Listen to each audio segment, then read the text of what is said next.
এই জন্য যারা এই হাতের লেখা পছন্দ করেন না, বাধ্য হয়ে করতে হবে, কিছুই আপনার করার নাই। যতদিন লিখিত পরীক্ষা না হচ্ছে ততদিন অবশ্যই অবশ্যই আপনি লেখাগুলো প্র্যাকটিস করেন।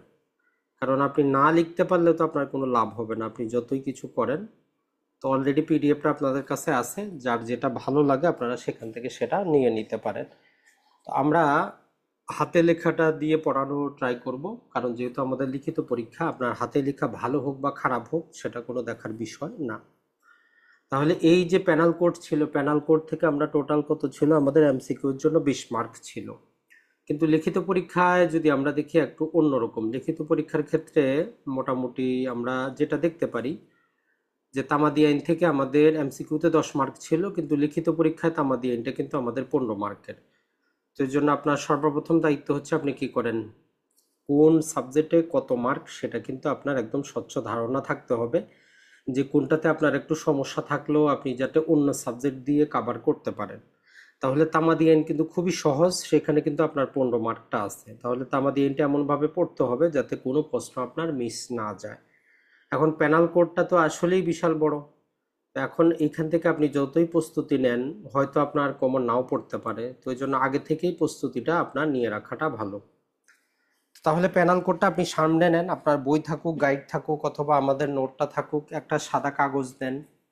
এই জন্যই আপনি নেবেন। শুধু এমসিকিউর মতো শুনে শুনে অ্যান্সার করে কিন্তু আপনার কোনো লাভ আপনি পাবেন না। একটু লিখার চেষ্টা করবেন বাংলা জিনিসটা, ইংরেজি জিনিসটা। তো টোটাল প্যানাল কোডে আজকে আমাদের জাস্ট একটা ওভারভিউ দিব যে কোন জিনিসটা আপনি অবশ্যই পড়বেন, বারবার পড়বেন, আর সেটা থেকেই প্রশ্ন আসে।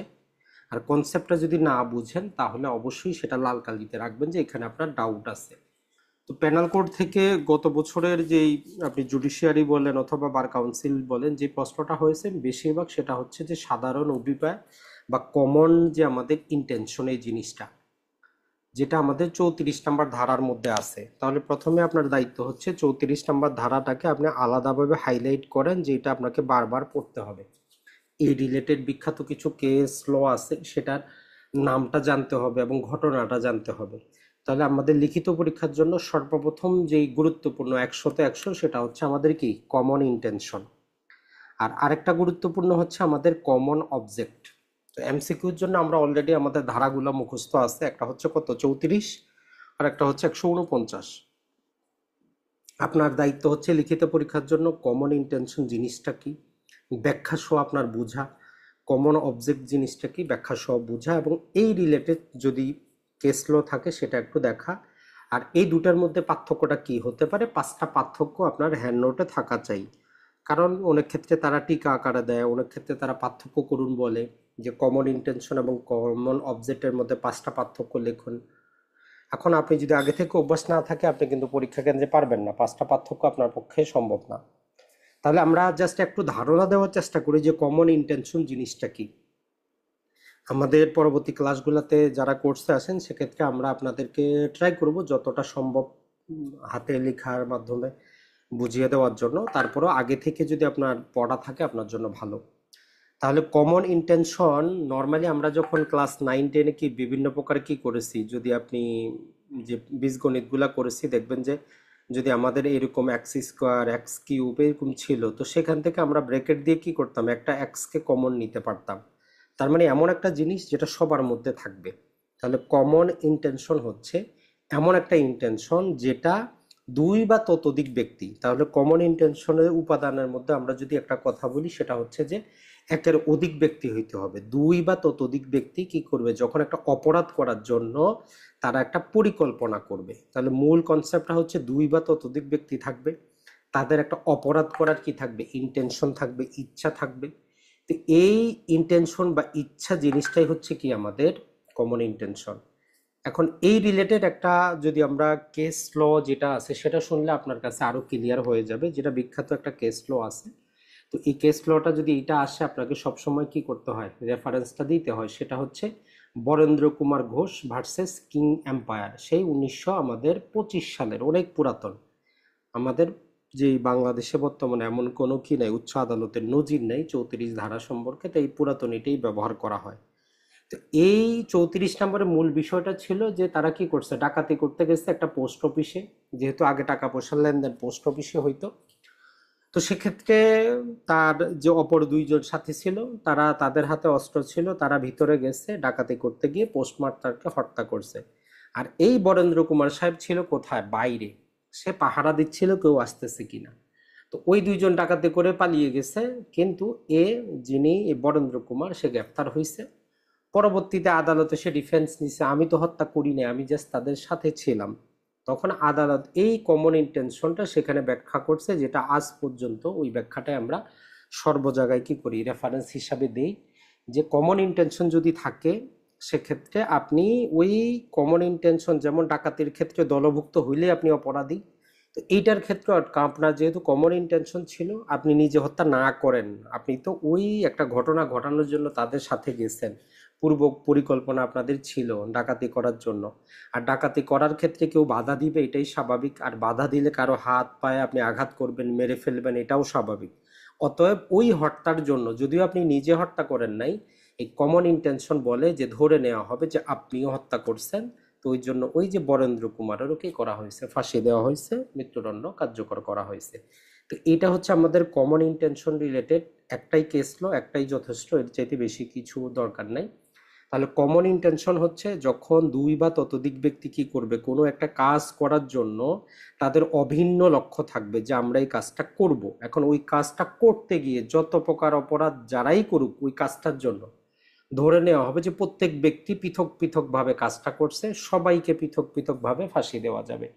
যেমন সম্ভবত আজকে অথবা গতকালকেরই রায় ছিল, এই যে বুয়েটে আমাদের আবরার হত্যার ক্ষেত্রে দেখেন যে মোটামুটি অনেক জনের ফাঁসি দেওয়া হয়েছে। এখন সবাই কিন্তু তাকে কি করে নাই, এমন আঘাত করে নাই যার কারণে মারা যাবে। কেউ হয়তো শুধু সেখানে উপস্থিত ছিল, কেউ হয়তো তাকে শুধু বেঁধে রেখেছে, কেউ হয়তো প্রকৃতপক্ষে মারছে।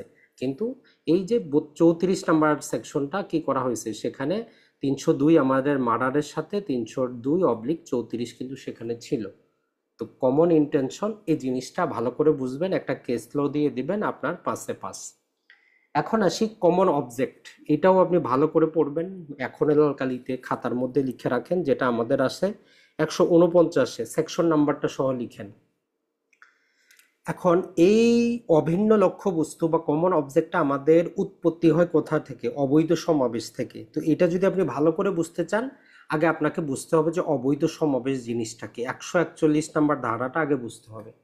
সেখানে কি আছে, 5 অথবা 5-এর অধিক ব্যক্তি যখন 5টা লক্ষ্য কি করার জন্য, লক্ষ্য বা উদ্দেশ্য সাধন করার জন্য তারা কোথাও একত্রিত হয়, তখন সেটাকে আমরা অবৈধ সমাবেশ বলি।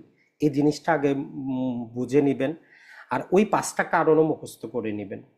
এর পাশাপাশি যখন ওই অবৈধ সমাবেশ কি করে, কোনো বল প্রয়োগ শুরু করে, তখন সেটাকে আমরা দাঙ্গা বলি। এই দুটো একসাথে বুঝে নিলেন।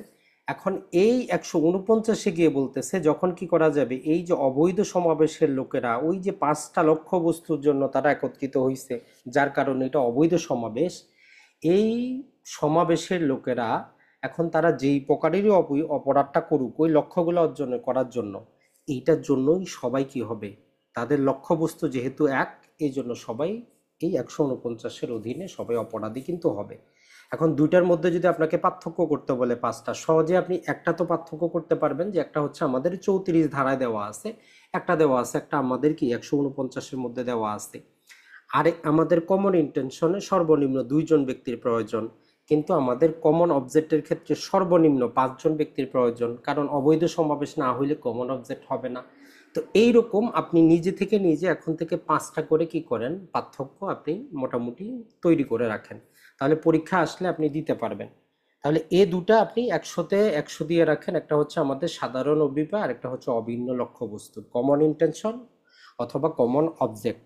পাশাপাশি এই যে কমন ইন্টেনশনের যে অন্য নামগুলো আছে, যেগুলো আমরা ক্লাসে পড়িয়েছি, মোটামুটি অনেকেরই জানার কথা এখানে যারা আছে, যে কমন ইন্টেনশনের আরেকটা নাম হচ্ছে কি যৌথ দায়, বা আমাদের কালেকটিভ রেসপন্সিবিলিটি আমরা বলতে পারি, জয়েন্ট লাইবিলিটি বলতে পারি, কনস্ট্রাকটিভ লাইবিলিটি বলতে পারি।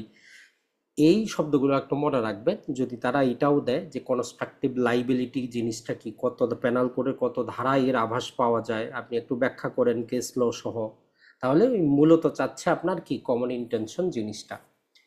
তাহলে এই দুটা জিনিস আমাদের হয়ে গেল, এই দুটাই আমরা পড়বো। এরপরে মোটামুটি যদি দেখা যায় যে আরেকটা প্রশ্ন আছে, সেটা হচ্ছে এই যে 34-এর পরে আমরা 35 থেকে 38-এর মধ্যে আমরা কিছু ডেফিনেশন পাবো।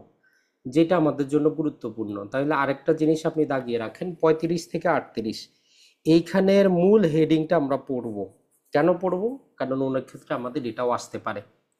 অলরেডি এর আগে বহু পরীক্ষা এটা ছিল যে 34 ধারার কমন ইন্টেনশন আছে, এর পাশাপাশি কমন ইন্টেনশন রিলেটেড আর কি কি ধারা আছে। তাহলে 35 থেকে 38 আমাদের বলে। 35-এ কি বলে আমরা সবাই জানি, সেটা হচ্ছে কি সিমিলার ইন্টেনশন। ধরেন যে তিনজন ব্যক্তি মিলে একজনকে মারতেছে। এখন এই তিনজন ব্যক্তি মিলে মারতেছে, এরা এই ব্যক্তিকে মারার আগে এদের সাথে কোনো যোগাযোগ হয় নাই। কি জন্য মারতেছে একজন আরেকজনও জানে না। হয়তো আপনার সাথেও করিমের ঝগড়া হয়েছে, আমার সাথেও ঝগড়া হয়েছে, আরেকজনের সাথে ঝগড়া হয়েছে।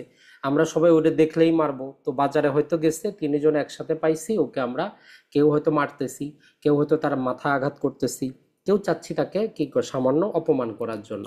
এক একজনের ইন্টেনশন এক এক রকম। এটা আমরা কারোর সাথে শেয়ার করি নেই। তাকে পাইছি, তার সাথে আমার শত্রুতা, আমি তাকে মারতেছি। আরেকজনও তার সাথে শত্রুতা, সে মারতেছে। এখন আমার ইন্টেনশনটা কি? আমার ইন্টেনশন তাকে অপমান করব। আপনার ইন্টেনশন তাকে গুরুতর আঘাত করবেন। আরেকজনের ইন্টেনশন যদি থাকে তাকে গুলি করে মেরে ফেলা। এখন একটাই ঘটনা, সে মারা গেল, কিন্তু একজন তখন দেখবেন যে সে হত্যা মামলার আসামি হবে, আরেকজন হবে সে শুধুমাত্র গুরুতর আঘাত করার জন্য, আরেকজন জাস্ট সিম্পল আঘাত করার জন্য সে কি হবে, শাস্তি পাবে। তার মানে ঘটনা একটাই ঘটবে, কিন্তু তিনজন ব্যক্তি তিন প্রকারের শাস্তি পাবে। এর কারণ হচ্ছে কি সিমিলার ইন্টেনশন। যদি আমরা তিনজনে যদি শেয়ার করতো তারা যে কি কারণে মারতেছে, তারা মারবে, তাহলে কমন ইন্টেনশনে যাইতো। যেহেতু তারা কারোর সাথে কেউ শেয়ার করে নাই, একসাথে মারছে, কিন্তু কি জন্য মারতেছে একজন আরেকজনের সাথে কোনোদিন শেয়ার করে নাই। তো এই জন্য সেটা 35-এর অধীনে কি হবে, আমাদের এই সিমিলার ইন্টেনশন বলি, যেটার জন্য আমাদের 38 নাম্বার ধারা বলে যে একই কাজের জন্য, একই অপরাধের জন্য ভিন্ন ব্যক্তি ভিন্ন ভিন্ন অপরাধে দণ্ডিত হতে পারে। এরপরে 36 এবং 37টাতেও কথা বলে, আপনি কাউকে কোনো কাজ করে অথবা কোনো কাজ থেকে বিরত থাকে যদি কি করেন, অপরাধ করেন, তাহলে সেক্ষেত্রে আপনি লাইবেল হবেন। যেমন ধরেন যে সেখানে কিছু উদাহরণ দেওয়া আছে যে জেলে বন্দি একজন কয়েদিকে আপনি মারলেন, তারপরে কয়েকদিন তাকে খাবার না দিলেন, মারার কারণে সে কিছুটা অসুস্থ হইল, আর খাবার না দেওয়ার কারণে সে আরো অসুস্থ হয়ে মারা গেল। এখন আপনি কাজ করলেন দুইটা, একটা তাকে মারলেন, আরেকটা হচ্ছে তাকে খাওয়া থেকে বিরত রাখলেন। এটা ছাড়া আরেকটা যেটা বলতেছে যে কোনো একটা অপরাধ যদি একাধিক খণ্ডে বিভক্ত হয়, মানে একটা অপরাধ পরিপূর্ণ করার জন্য যদি একাধিক কাজের প্রয়োজন হয়, ওই কাজটা যেই যেই ব্যক্তি যেই যে অংশটুকু করবে, শুধু সেই অংশটুকু শাস্তি পাবে না, টোটাল অপরাধের জন্য শাস্তি পাবে। যেমন ধরেন যে একটা হত্যা মামলার জন্য কি করলেন, এ বি সি তিনজন ব্যক্তি তারা ডিসাইড করলো ডি নামক ব্যক্তিকে হত্যা করবে। এখন এর শুধু দায়িত্ব ছিল একটা পিস্তল সংগ্রহ করে দেওয়া, বি এর দায়িত্ব ছিল গাড়ি সংগ্রহ করে দেওয়া এবং কোথায় তাকে পাওয়া যাবে স্থানটা নির্ধারণ করে দেওয়া, আর সি এর দায়িত্ব হচ্ছে তাকে গিয়ে হত্যা করা। এখন এই মামলার ক্ষেত্রে আমরা কি পৃথক পৃথক কাজ দেখতেছি, একজন শুধু কি করছে পিস্তলটা সংগ্রহ করছে, একজন গাড়ি সংগ্রহ করছে, আর একজন বাস্তবে গিয়ে মারছে। তো এই ধারা বলতেছে আমাদের যে ধরে নেওয়া হবে এও খুন করছে, বিও খুন করছে, সিও পৃথক পৃথক ভাবে খুন করছে। তার মানে একটা অপরাধ যেটা অনেকগুলো কাজের সমষ্টি, আপনি ছোট্ট একটা কাজ করার মানে এই না যে আপনি পার পেয়ে যাবেন। আইন বলতেছে আমরা ধরে নিব আপনি টোটাল অপরাধটা আপনিও করেছেন, সেও করেছে, মানে পৃথক পৃথক ভাবে হত্যাকাণ্ড সংগঠিত হয়েছে। তার মানে এও মৃত্যুদণ্ডের অপরাধে দণ্ডিত হবে, বিও দণ্ডিত হবে, সিও দণ্ডিত হবে। এই জিনিসটা মনে রাখবেন। তাহলে আমাদের 35 থেকে 38 আমরা শুধু হেডিংগুলো একটু মনে রাখবো, জাস্ট এতটুকুই। তবে সবচেয়ে গুরুত্বপূর্ণ হচ্ছে আমাদের 34টা আর 149টা, এটা একটু মনে রাখবেন। এরপরে আমরা চলে যাব আমাদের 53 পেনাল কোডের শাস্তি। বেসিক জিনিস, তারপরও আপনি বারবার পড়বেন, অনেক ক্ষেত্রে আপনার আসতে পারে যে পেনাল কোডের অধীনে কত প্রকার শাস্তি দেওয়া যায়, কতটা ধারায় মৃত্যুদণ্ড আছে, কতটা ধারায় আপনার অর্থদণ্ড আছে, কতটা ধারায় সম্পত্তি বাজেয়াপ্ত আছে। এই তিনটা জিনিস অবশ্যই আপনার জানা প্রয়োজন, কারণ এমন যদি সহজ প্রশ্ন আসার পর আপনি যদি অ্যান্সার না করতে পারেন, এর চাইতে দুঃখের কিন্তু আর কিছু থাকবে না। তাহলে পেনাল কোডের অধীনে টোটাল 5 প্রকারের শাস্তি আছে, আমরা সবাই জানি মৃত্যুদণ্ড, যাবজ্জীবন, কারাবাস যেটা, আরেকটা হচ্ছে আমাদের কারাবাস, আরেকটা হচ্ছে আমাদের অর্থদণ্ড, আরেকটা হচ্ছে যে আমাদের সম্পত্তি বাজেয়াপ্ত। এই যে 5 প্রকার আছে, 5 প্রকারের মধ্যে কতটা ধারার মধ্যে আমাদের মৃত্যুদণ্ড দেওয়া আছে অলরেডি আপনাদের মুখস্থ থাকার কথা। এমসিকিউর জন্য অবশ্যই আপনি মুখস্থ করছেন, 10টার মতো ধারা আছে যেইখানে শাস্তি হচ্ছে মৃত্যুদণ্ড। আপনার দায়িত্ব হচ্ছে আপনি ওই ধারাগুলো লেখেন। যেমন 121 দেশে যদি বাংলাদেশের বিরুদ্ধে কেউ যুদ্ধ ঘোষণা করে, 132 দেওয়া আছে সেনাবাহিনী, নৌবাহিনী, বিমান বাহিনীতে কারো প্ররোচনার কারণে যদি কি হয়, বিদ্রোহ সংগঠিত হয়, এইভাবে আপনি চলে যাবেন। এরপরে দেওয়া আছে আমাদের 194, যেখানে যদি আপনি কি করেন, মিথ্যা সাক্ষ্যের মাধ্যমে কারো মৃত্যুদণ্ড যদি হয় এবং পরবর্তীতে যদি তার মৃত্যুদণ্ড কার্যকর করা হয়। এটা ছাড়া পরবর্তীতে আমাদের 302-এ যাবে। তো এরকম 10টা যে ধারা আছে যার শাস্তি মৃত্যুদণ্ড, এইটা আপনি ধারাগুলা মনে রাখেন এবং কি কারণে দেওয়া হচ্ছে এটা একটু মনে রাখেন। এরপরে অর্থদণ্ডের ক্ষেত্রে মোটামুটি আমাদের মাত্র 3টার মতো সেকশন আসে, অলরেডি আপনাদের এমসিকিউর জন্য মনে থাকার কথা।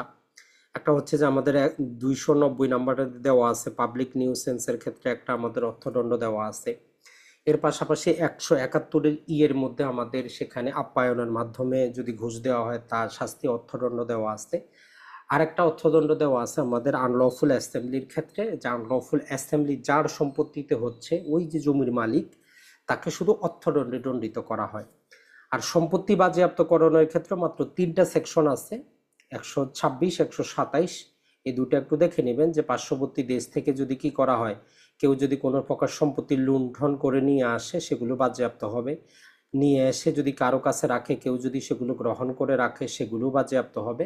আর একটা হচ্ছে সরকারি কর্মকর্তা যদি কি করে, সম্ভবত 169, আপনি একটু দেখে নেবেন, সরকারি কর্মকর্তা রিলেটেড অপরাধগুলোর ক্ষেত্রে আছে।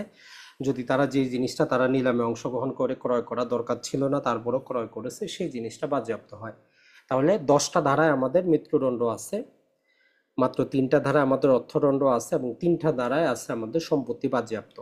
যদি আপনি অপরাধ রিলেটেড পড়তে চান, এই টোটাল একটা প্যাকেজ আকারে পড়বেন যে আমাদের শাস্তিটা কি পেনাল কোডের অধীনে, আর হচ্ছে কতটা ধারায় আমাদের মৃত্যুদণ্ড, অর্থদণ্ড এবং হচ্ছে বাজেয়াপ্তকরণ। এই 3টা জিনিস আপনার যাতে কনসেপ্টটা ক্লিয়ার থাকে।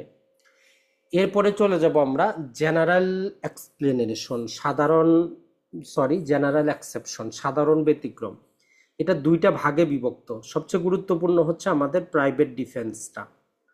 প্রাইভেট ডিফেন্স থেকে আবার 3 কারণে 3 রকম প্রশ্ন হইতে পারে। একটা ছোট প্রশ্ন হইতে পারে যে কোন কোন ক্ষেত্রে আমাদের প্রাইভেট ডিফেন্স থাকে না, আপনি ব্যাখ্যা করুন। একটাই মাত্র ধারা আছে, 3টা কারণ আছে। এমসিকিউর জন্য আপনি মুখস্থ করছেন অলরেডি, জাস্ট একটু স্মরণ করার চেষ্টা করেন যে কোন 3 ক্ষেত্রে আমাদের কি থাকে না, প্রাইভেট ডিফেন্স থাকে না। এই জিনিসটা একটু চিন্তা করেন। পাশাপাশি যে আমাদের শরীর রক্ষার ক্ষেত্রে আমরা 6টা ক্ষেত্রে কি করতে পারবো, মৃত্যু ঘটাইতে পারবো, ওইটা গুরুত্বপূর্ণ। আর সম্পত্তি রক্ষার ক্ষেত্রে আমরা মৃত্যু ঘটাইতে পারবো। তাহলে 96 থেকে 106 এই জিনিসটা আমরা কি করব, নোট আকারে আমাদের লিখতে হবে যে কখন আমাদের কি থাকে না, প্রাইভেট ডিফেন্স থাকে না, তারপরে শরীর রক্ষার ক্ষেত্রে কতটি ক্ষেত্রে থাকতেছে, সম্পত্তি রক্ষার ক্ষেত্রে কতটি ক্ষেত্রে থাকতেছে। আর এই যে 76 থেকে মোটামুটি 95 যেটা আছে, এটা থেকে সরাসরি লিখিত প্রশ্ন হয় না। তবে যদি প্রবলেমেটিক আপনাকে কিছু কোনো 4-5 লাইনের একটা জিনিস দেয়, তার ভিতরে এখান থেকে জিনিস একটা ঢুকাই দিবে। হয়তো সেখানে একটা বাচ্চার বয়স উল্লেখ করে দিয়ে দিল যে বাচ্চাটা 11 বছরের বা বাচ্চাটা 7 বছরের, অথবা ব্যক্তিটাকে ইনটক্সিকেশন সে নিজে নিজে হয়েছে, তাহলে কি হবে। তো এর জন্য বেস্ট হচ্ছে আপনি 76 থেকে 95 হেডিংটা একবার পড়ে নেন। 76-এ কি, যদি আইনগতভাবে বাধ্য হয়ে কেউ কোনো কাজ করে তাহলে সেটা অপরাধ না, আদালতের কাজ অপরাধ না, আদালতের আদেশে কাজ করলে অপরাধ না, কেউ যদি জাস্টিফাই বা ল বলে কোনো কাজ করে সেটা অপরাধ না, কোনো দুর্ঘটনায় কাজ হইলে সেটা অপরাধ না, বড় ক্ষতি রোধ করার জন্য ছোট ক্ষতি করলে অপরাধ না, 9 বছরের বাচ্চা যাই কিছু করুক অপরাধ না, 9 থেকে 12 হইলে দেখবো ম্যাচুরিটি লেভেলটা কেমন।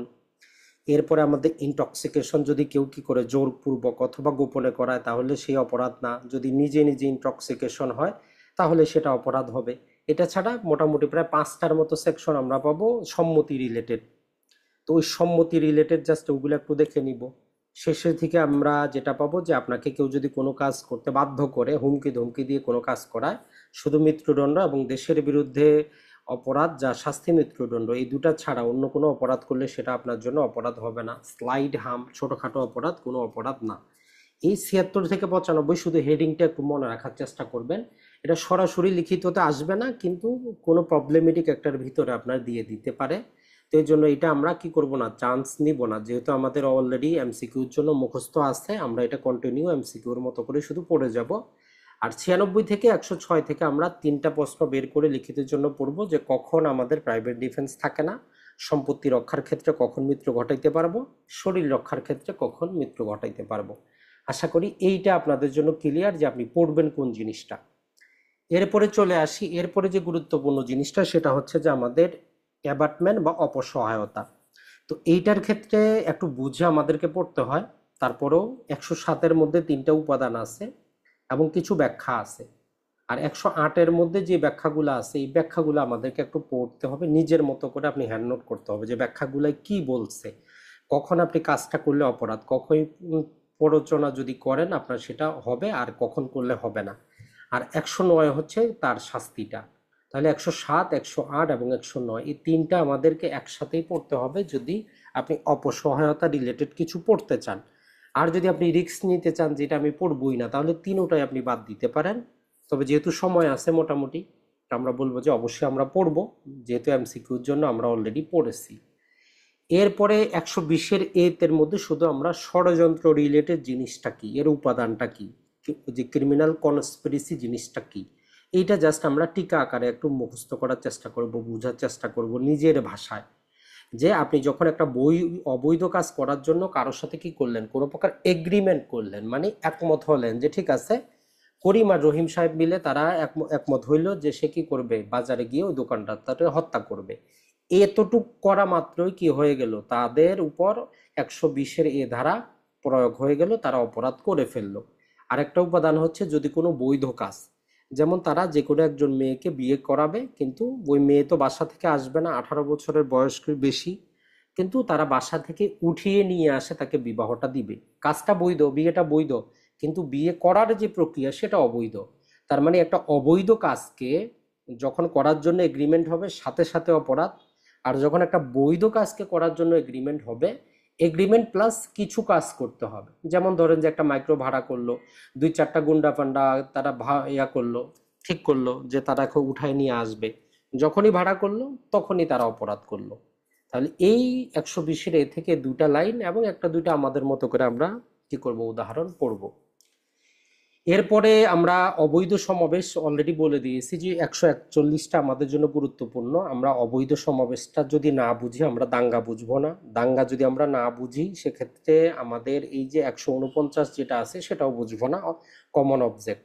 তাহলে 141 নম্বর সেকশনটা যে অবৈধ সমাবেশ জিনিসটা কি, যখন 5 অথবা 5-এর অধিক ব্যক্তি 5টা নির্দিষ্ট উদ্দেশ্যে কোনো এক জায়গায় একত্রিত হয় তখন সেটাকে আমরা বলি যে কি, তারা অবৈধ সমাবেশ করলো। আর এই সমাবেশ যখন বল প্রয়োগ করা শুরু করে আমরা বলি যে তারা দাঙ্গা করা শুরু করলো। আর পাশাপাশি একটা আপনারা যে কাজটা করবেন, এখানে বিভিন্ন রকম শাস্তি আছে, এতগুলো আমাদের লিখিত পরীক্ষার কাজ নাই। লিখিত পরীক্ষায় শুধু সাধারণ শাস্তিটা মনে রাখবেন যে অবৈধ সমাবেশ করলে জেনারেল শাস্তিটা কি, একটা সেকশনে আছে দেখবেন যে অবৈধ সমাবেশের জেনারেল শাস্তি, দাঙ্গার জেনারেল শাস্তি, মারামারির জেনারেল শাস্তি। জাস্ট এই 3টা জিনিস একটু পড়ার চেষ্টা করবেন। এরপরে আমরা 268-তে একটা শুধু আপনার ডেফিনেশন পড়বো, আর কিছুই না, যে পাবলিক নিউসেন্স জিনিসটা আসলে কি, গণ উৎপাত বা পাবলিক নিউসেন্স জিনিসটা কি। এই ডেফিনেশনটা আমাদের জন্য সবচেয়ে গুরুত্বপূর্ণ, যেহেতু তারা প্রতিটা প্রশ্নের মধ্যে আমাদের ভাগ থাকে ক এবং খ। তো কোনো এক জায়গায় আপনাকে দিয়ে দিতে পারে যে আপনি কি করেন, পাবলিক নিউসেন্স জিনিসটা ব্যাখ্যা করেন। তো আপনি অবশ্যই ব্যাখ্যা করতে হলে সেকশন নাম্বারটা মনে রাখতে হবে।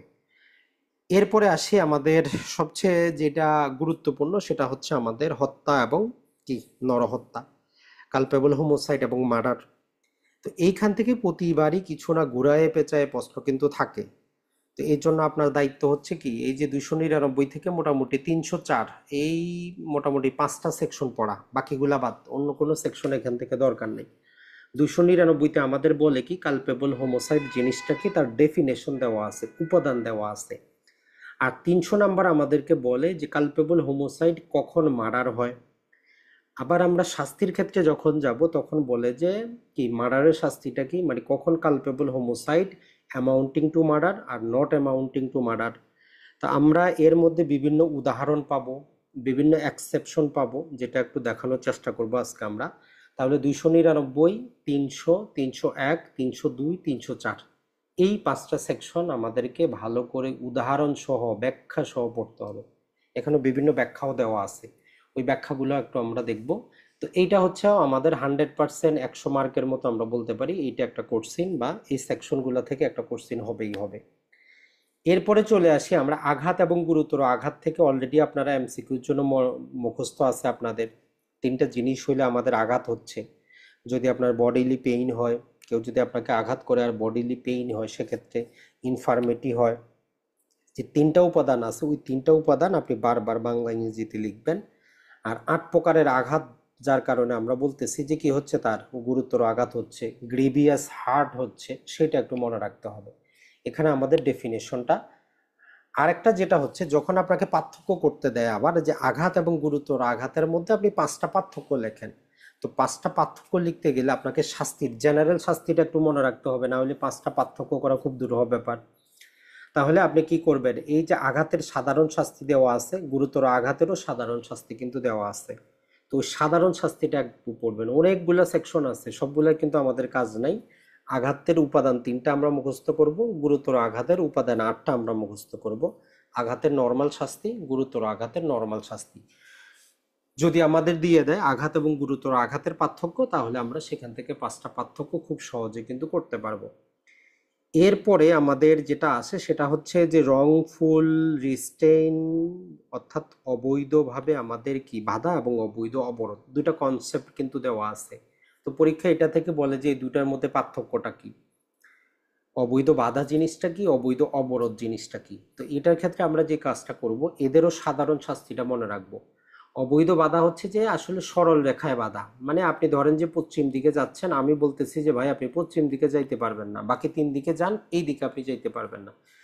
আপনার বাসার সামনে আমি দাঁড়ায় বলতেছি যে কোন দিক যাবেন যান, আপনার বাসায় আপনি ঢুকতে পারবেন না, এই যে বাধাটা দিচ্ছি এটা হচ্ছে অবৈধ বাধা। আর অবৈধ যে অবরোধ, সেটা হচ্ছে যে আপনি কি করা, আপনাকে আমি কোনো দিকেই যেতে দিচ্ছি না, সহজ কথা আপনারে আমি কি করলাম, ঘরের মধ্যে আবদ্ধ করে রাখলাম, যে কোনো দিকেই আপনি যেতে পারবেন না। তাহলে এই বাধা, এই 339 এবং 340 এই দুটার মধ্যে ডেফিনেশন দেওয়া আছে। পাশাপাশি 341 এবং 42 এদের জেনারেল শাস্তিটা দেওয়া আছে। এই দুটা জিনিস আমরা এই কারণেই পড়বো, যেহেতু 5টা পার্থক্য আমরা কি করতে হবে, লিখতে হবে। অনেক ক্ষেত্রে এটাই চায় যে অবৈধ বাধা এবং অবৈধ অবরোধের মধ্যে আপনি 5টা পার্থক্য লিখেন। তো আপনি যদি ডেফিনেশন না জানেন, শাস্তিটা না জানেন, সেকশন নাম্বার না জানেন, 5টা আপনি করবেন কোথা থেকে। তো যেহেতু আমরা এমসিকিউর জন্য অলরেডি আমাদের এই দুটো মুখস্থ করা আছে, তো জাস্ট একটু আমরা মাথার মধ্যে যদি টেকনিকটা খাটাই, খুব সহজে আমরা কি করতে পারবো, অ্যান্সারটা দিতে পারবো। এটা ছাড়া আমরা যে কিডন্যাপিং বা মানুষ হরণ এবং হচ্ছে যে আমাদের অ্যাবডাকশন বা অপহরণ, এই রিলেটেড এইখান থেকেও আমাদের উপাদানগুলো মুখস্থ করতে হবে। যে কিডন্যাপিং এর ক্ষেত্রে বলতেছে যে কিডন্যাপিং কিছুই না, 2 প্রকারের হয়। বাংলাদেশ থেকে কিডন্যাপিং হয়, গার্ডিয়ান থেকে কিডন্যাপিং হয়। বাংলাদেশ থেকে হইলে সেক্ষেত্রে কি হচ্ছে, গার্ডিয়ান থেকে হইলে কি হচ্ছে। আর অপহরণের ক্ষেত্রে আমরা উপাদান 2টা পাবো, যে কেউ যদি আপনাকে জোর করে নিয়ে যায়, ফোর্স প্রয়োগ করে, অথবা আপনাকে প্রলুব্ধ করে নিয়ে যায়, সেক্ষেত্রে অপহরণটা হচ্ছে। মূল কথাটা হচ্ছে এটা আমরা উপাদানগুলো চিনবো, তাহলে আমরা পার্থক্যগুলো আমাদের মনে থাকবে।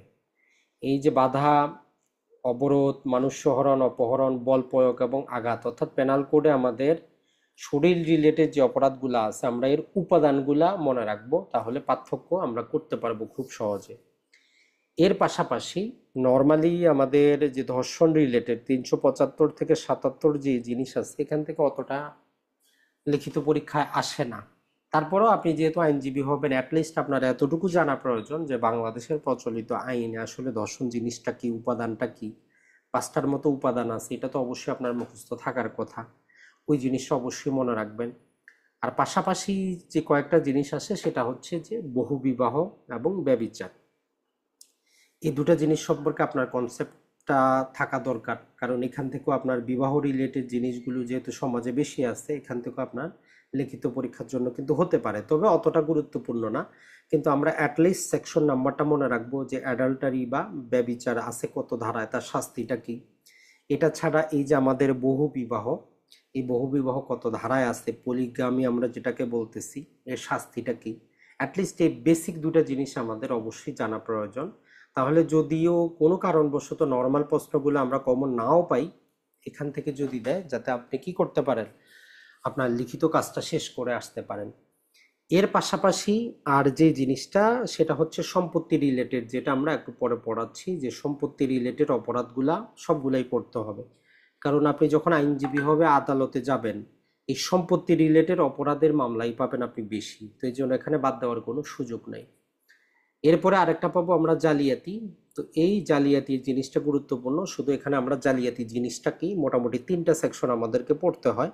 সেটা হচ্ছে যে 463-তে আমাদেরকে বলে যে কি ফলস এভিডেন্স জিনিসটা কি, 464-তে আমাদেরকে বলে যে মেকিং ফলস এভিডেন্স, আর একটা জাস্ট আমরা পড়বো যে এই সমস্ত জালিয়াতির শাস্তিটা কি। তাহলে জালিয়াতির কনসেপ্টটা আপনার জন্য গুরুত্বপূর্ণ, এই রিলেটেড আপনি যাবতীয় কিছু অবশ্যই পড়বেন।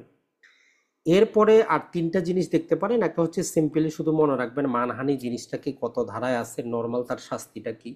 আর যদি এমসিকিউর জন্য আপনি ওই যে 10টা ব্যতিক্রম যদি আপনি পূর্বে মুখস্থ করে যদি থাকে তাহলে কন্টিনিউ গুলো করতে থাকেন।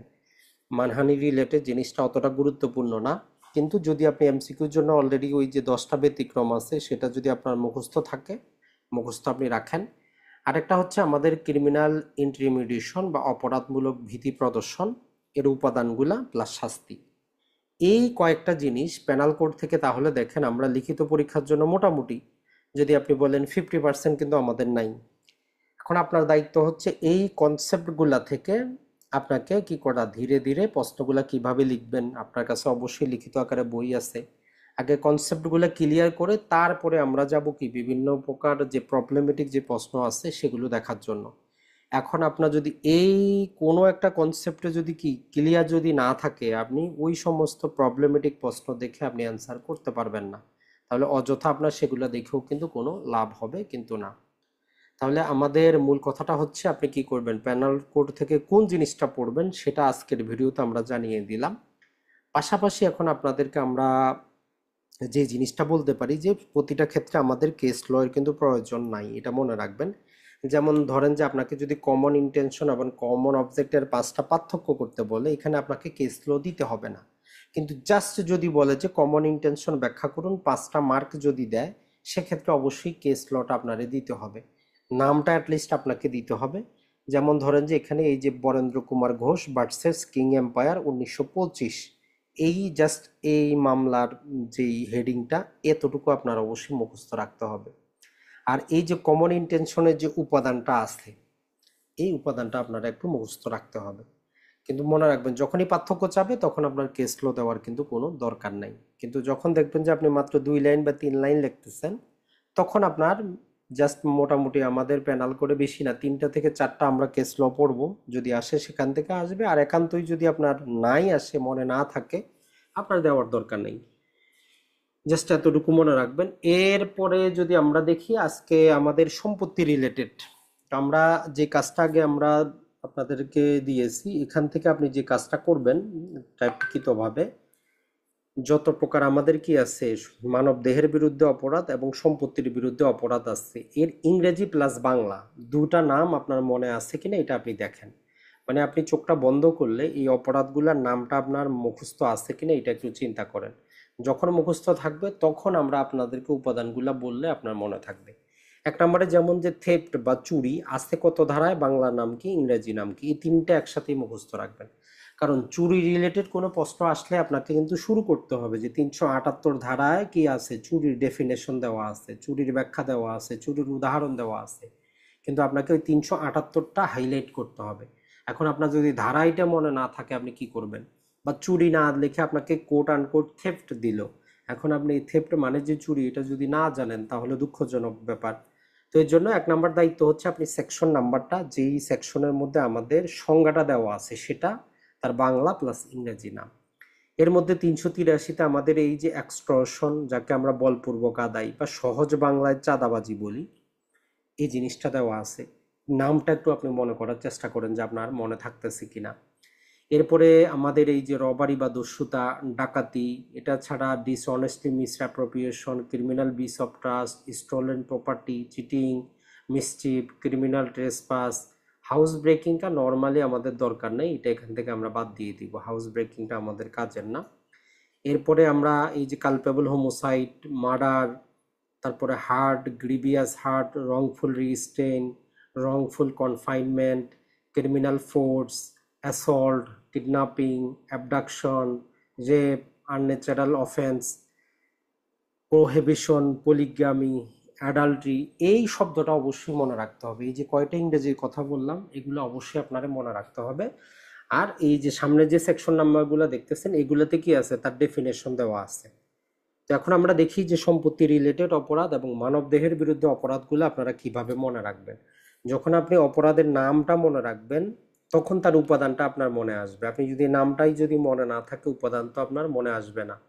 তো চলুন একটু আমরা দেখার চেষ্টা করি যে সম্পত্তি রিলেটেড অপরাধগুলা আপনি কিভাবে মনে রাখবেন বা উপাদানগুলো আমাদের কি হইতে পারে, যেটা থেকে আমরা লিখিত পরীক্ষার জন্য কাজে আসবে কোনটা আমার ধারা নাম্বারটা কত ধারা থেকে কত ধারার মধ্যে আছে, তাহলে আমার ভুলটা হবে না।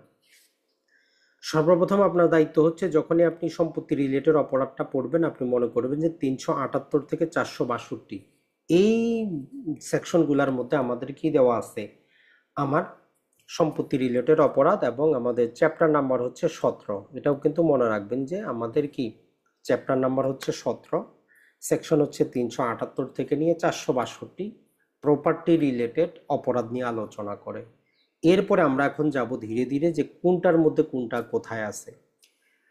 তো এই প্রপার্টি রিলেটেড অপরাধগুলো মনে রাখার যে বেসিক জিনিসটা হচ্ছে আপনি নিজে যদি চিন্তা করেন আপনার বাসায় যে সম্পত্তিগুলো আছে এগুলোর বিরুদ্ধে যদি কোনো অপরাধ হয় কি হইতে পারে।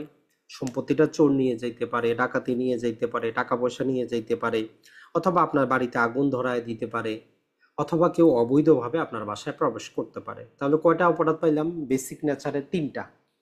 কেউ আপনার বাসা অবৈধভাবে প্রবেশ করে আপনারে হুমকি ধমকি দিয়ে গেল, একটা অপরাধ পাইলাম। আপনার বাসায় প্রবেশ করে সে আগুন ধরায় দিল। আর হচ্ছে সে যেই সম্পত্তির বিরুদ্ধে অপরাধ করলো যাওয়ার সময় সে সেটা নিয়ে গেল।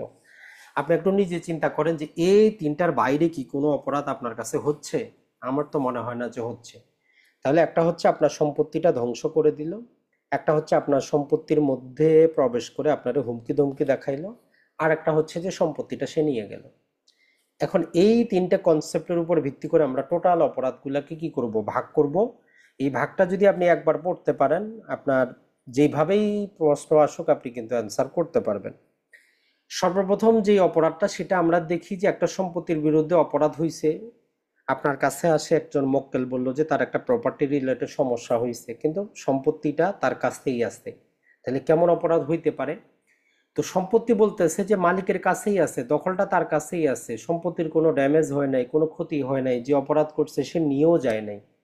অর্থাৎ যার সম্পত্তি তার কাছেই আছে, সম্পত্তির ফিজিক্যাল স্ট্রাকচারের কোনো পরিবর্তন হয় নাই, বাজার ভ্যালু কমে নাই, সবকিছু ঠিক আছে।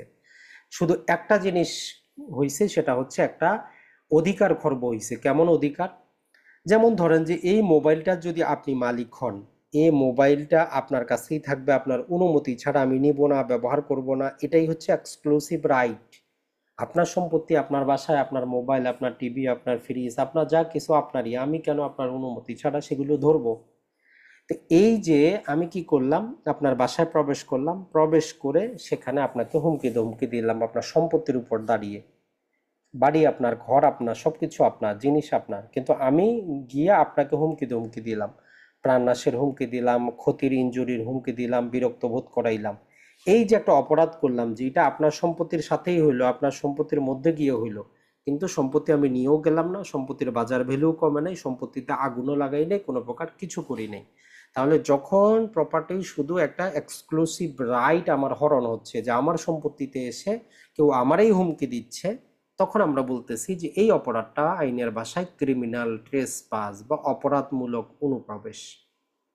তাহলে আপনার প্রথমে মাথায় এই জিনিসটা একটু ঢোকান যে যেখানে সম্পত্তি আপনার কাছেই থাকবে, দামও কমবে না, সম্পত্তি কোনোভাবে নষ্টও হবে না, শুধু আপনার সম্পত্তিতে আপনার অনুমতি ছাড়া কেউ প্রবেশ করার কথা না, সেখানে জোরপূর্বক প্রবেশ করে আপনার হুমকি ধমকি দিয়ে চলে গেল, একটা অপরাধ সংগঠিত হইলে যাকে আমরা বলি যে ক্রিমিনাল ট্রেসপাস বা অপরাধমূলক অনুপ্রবেশ।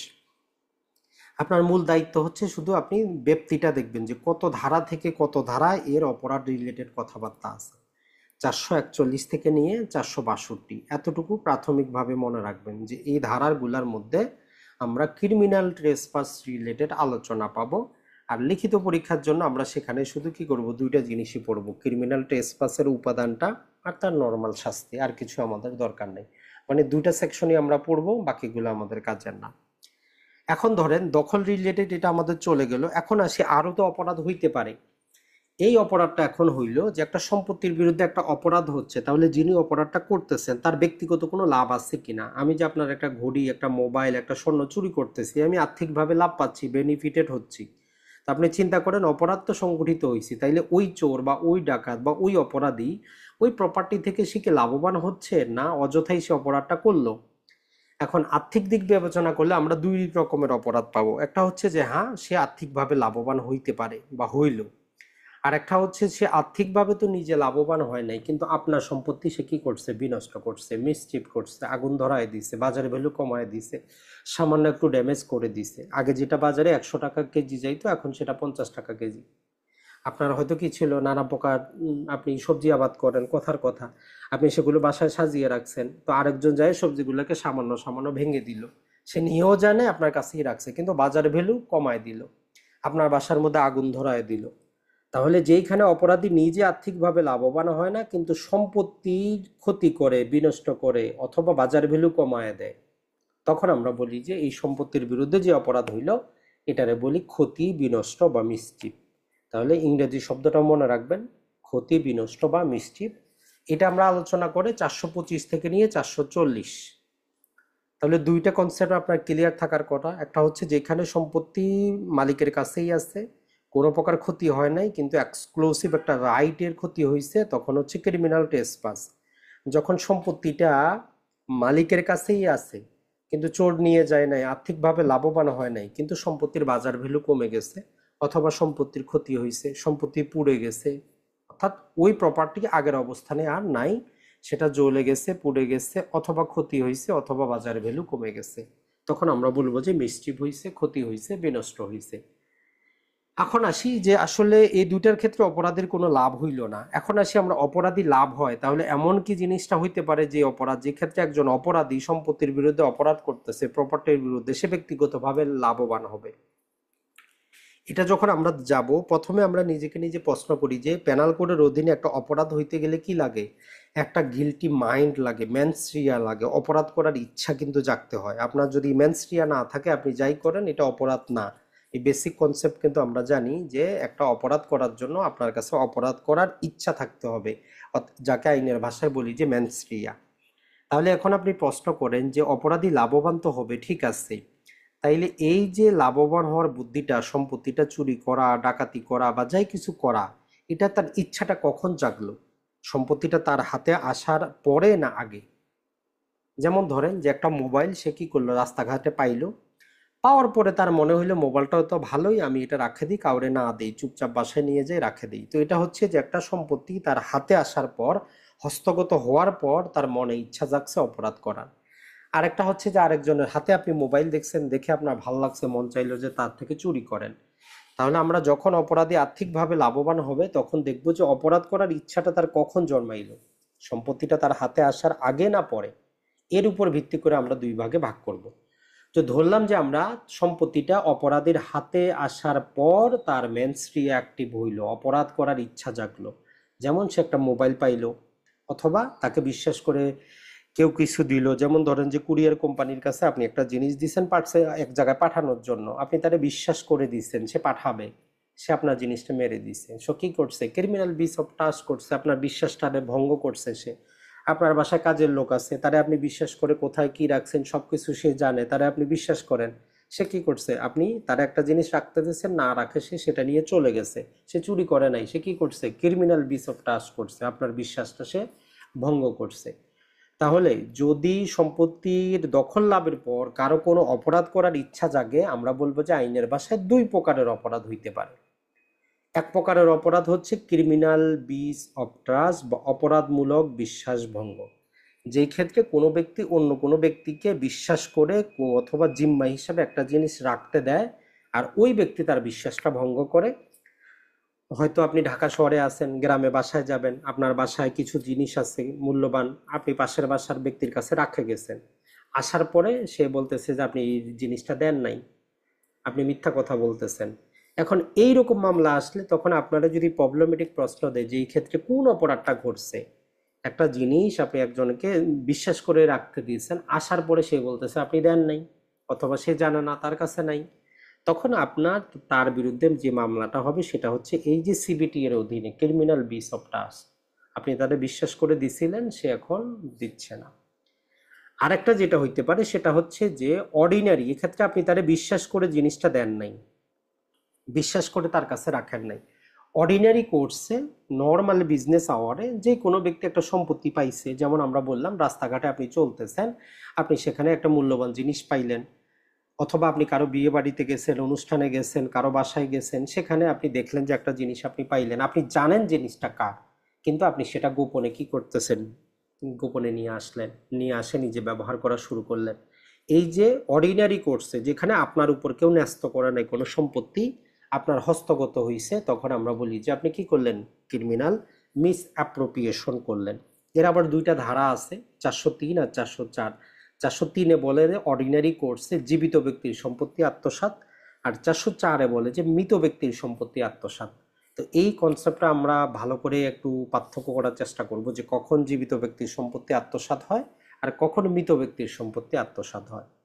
তাহলে আপনি আরো দুইটা অপরাধের নাম জানলেন, যে অপরাধী যদি সম্পত্তিটা তার হাতে আসার পর অপরাধ করার ইচ্ছা জাগে, আইনের ভাষায় দুইটা অপরাধ হইতে পারে। একটা হচ্ছে অপরাধমূলক বিশ্বাসভঙ্গ, ক্রিমিনাল বিস অফ টাস্ক, আর একটা হচ্ছে ক্রিমিনাল মিস অ্যাপ্রোপ্রিয়েশন। কখন কোনটা হবে, যদি কেউ কারো উপর কোনো জিনিস ন্যস্ত করে তারপরে যদি সেটা আত্মসাৎ করে, তখন আমরা বলবো যে সিবিটি হইল।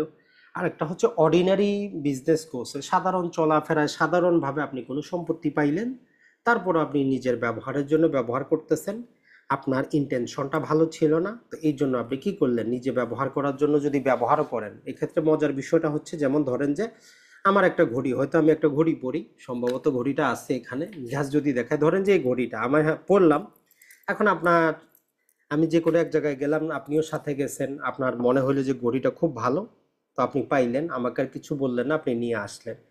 আসার পরে আপনার মনে হইলো যে ঠিক আছে, আমি কালকে তার দেখা হইলে দিয়ে দিব, আজকে আমার একটা অনুষ্ঠান আছে, আমি ওই অনুষ্ঠানে এটা পড়ে যাই। আপনি কি করলেন, এটা ব্যবহার করা শুরু করলেন। এই ব্যবহার করা শুরু করা মানেই আপনি কি করলেন, অপরাধ করে বসে আছেন। এই যে বাংলাদেশে বিরোধী দলীয় নেত্রী যিনি ছিলেন, এই যে খালেদা জিয়াকে যে শাস্তিটা দেওয়া হয়েছে, আইনগতভাবে শাস্তিটা কিন্তু সঠিক।